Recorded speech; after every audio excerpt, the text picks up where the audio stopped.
Ralph Tucker here again from Discipline for Success.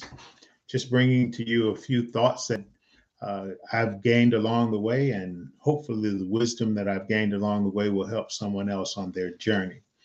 Today, I want to talk to you about taking the wheel.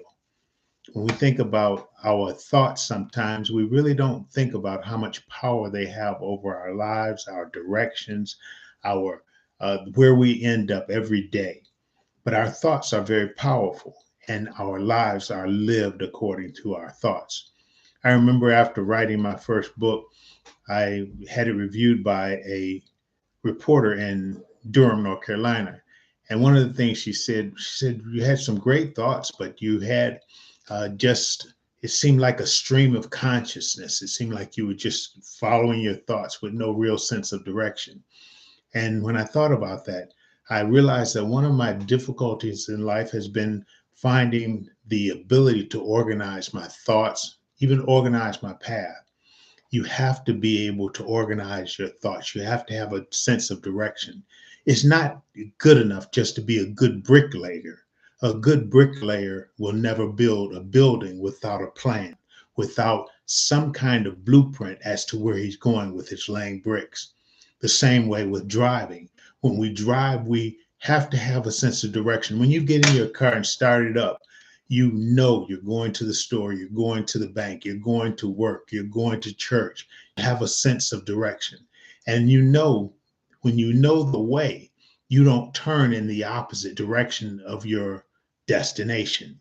But with our thoughts, we often turn in the opposite direction of our destinations because we allow others to control our thoughts. We allow our history, our past, our pain to control our thoughts. But if your thoughts are controlled by the direction that you're going and you keep your eye on the prize, no distraction will take you away from your destination.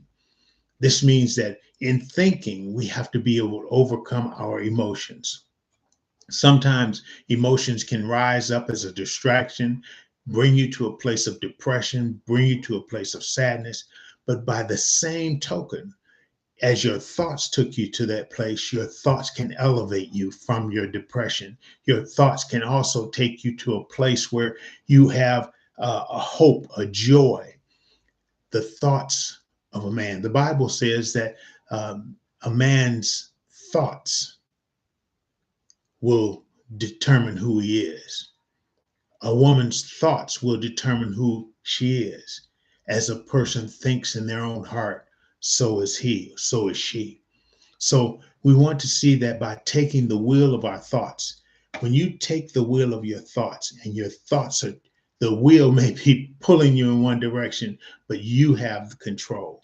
You turn in the direction that you want to go. You turn in the direction of your destination. You turn in the direction of joy.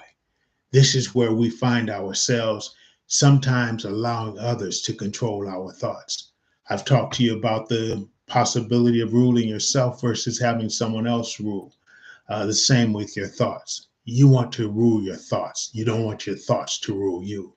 You want to be in control. Now, being in control does not necessarily mean that you are an island unto yourself, that you don't need others, and definitely that you don't need the help of God. Remember, I said earlier, happy is that people whose God is the Lord.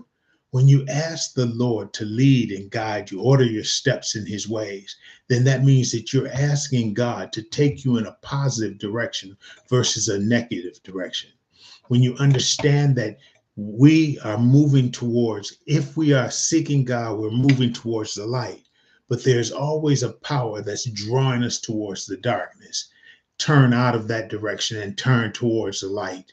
When you turn your feet unto the testimonies of the Lord, when you turn your direction, that means that sometimes you have to turn against your emotions. Even though you don't feel like it, even though there's something pulling you down, you have to rise up. Even though there's something making you sad, you have to say, this is the day the Lord hath made. I will rejoice and be glad in it. There is something in us that has the power to be able to overcome everything that's pulling against us, but you have to take the wheel.